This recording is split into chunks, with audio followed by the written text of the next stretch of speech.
రైతు భరోసాకు నిధుల భరోసా భూమి తనఖా పెట్టి 10,000 కోట్ల అప్పు రుణం ఇవ్వడానికి ఐసిఐసిఐ బ్యాంక్ సిద్ధం.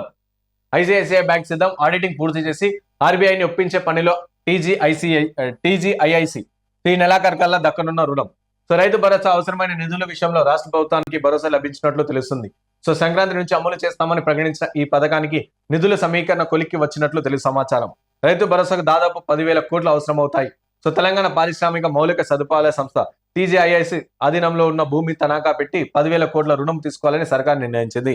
సో గవర్నమెంట్ కి సంబంధించిన భూమి ఏదైతే ఉందో సో అది దానికి ఏమంటారు ఆ భూమిని ఆడ పెట్టి తాకట్టు పెట్టి 10,000 కోట్ల ఐసిఐసిఐ బ్యాంక్ నుంచి మళ్ళీ అప్పు తీసుకొస్తారు. ఆ అప్పు మళ్ళీ దేనికి తీసుకొస్తారు? మళ్ళీ రైతు రుణమాఫీ రైతు భరోసా కోసం తీసుకొస్తారు. ఆ భూమి ఉన్న భూమి గవర్నమెంట్ భూమిని తాకట్టు పెడతారు. దాని మీద అప్పు తీసుకొస్తారు. అప్పు తీసుకొని మళ్ళీ రైతులకు ఇస్తారు. రైతులకు ఇచ్చి మళ్ళీ రైతుల మీద మళ్ళీ ట్యాక్సులు బిక్సులు అని చెప్పి మళ్ళీ మన మీద వసూలు చేస్తారు. ఇట్లా నడుస్తుంది. ఈ ప్రక్రియ కొలిక్కి వచ్చినట్లు ప్రభుత్వం ఉన్నతాధికారుల వర్గాలు తెలిపాయి.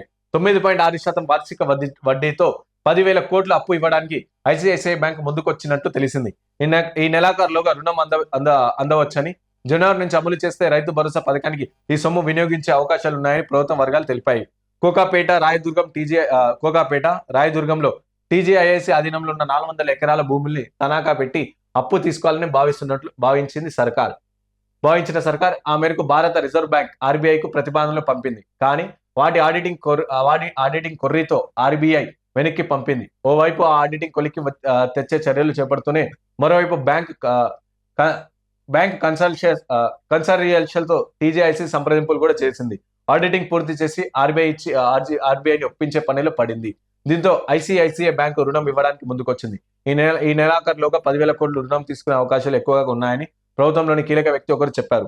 మరోవైపు ఈ నెలాఖరు నాటికి 7,000 మందికి పైగా ఉద్యోగాలు పదవి విరమణ చేయనున్నారు. వారికి చెల్లించే ప్రయోజనాల కోసం 2,000 కోట్లకు పైగా నిధులు కావాలి. వీటన్నిటిని దృష్టిలో పెట్టుకుని ప్రభుత్వం 10,000 కోట్లు రుణాలు తీసుకునేందుకు చర్యలు తీసుకుంది. సో ఇట్లా మళ్ళా ఓవరాల్ గా తీసుకుంటే మళ్ళీ 10,000 కోట్ల అప్పు చేస్తుంది. మన రాయదుర్గం కావచ్చు, రాయదుర్గం కోకాపేటలో ఉన్న 400 ఎకరాల భూమిని అక్కడ వాళ్ళకి తాకట్టు ఐసిఐసిఐ బ్యాంక్ తాకట్టు పెట్టి మన 10,000 కోట్లు తీసుకొచ్చి అందులో రైతు బంధుకి సగం, మళ్ళీ అలాగే చాలా మంది ఉద్యోగ పదవి విమరణ తీసుకుంటారు కదా, ఎవరైతే రిటైర్ అయిపోతారో వాళ్ళకి సంబంధించి 2,000 కోట్లు వాళ్ళకి అవసరమైతే సో వాటన్నిటికి సంబంధించి మళ్ళీ తీసుకొని ఇక రైతు ఎలాగైనా సరే సంక్రాంతికి మేము రైతు భరోసా ఇస్తామని చెప్పారు కదా. సో అయితే రైతు భరోసా ఎలాగైనా సంక్రాంతికి ఇవ్వాలంటే ఫస్ట్ పైసలు కావాలంటే అప్పు చేయాలంటే ఏదైనా తాకట్టు పెట్టాలని మన ప్రభుత్వ భూమి ఎవరిదంటే మన ప్రజల భూమి. ఆ ప్రజల భూమి తాకట్టు పెట్టి మళ్ళీ మళ్ళీ పైసలు తీసుకొచ్చి మళ్ళీ ప్రజలకు పంచే ప్రయత్నం కాంగ్రెస్ పార్టీ చేస్తుంది. సో చూడాలి సంక్రాంతికి ఆయన ఇచ్చిన మాట వేరేగా వస్తుందో రాదా అని చెప్పేసి మనం చూడాలి.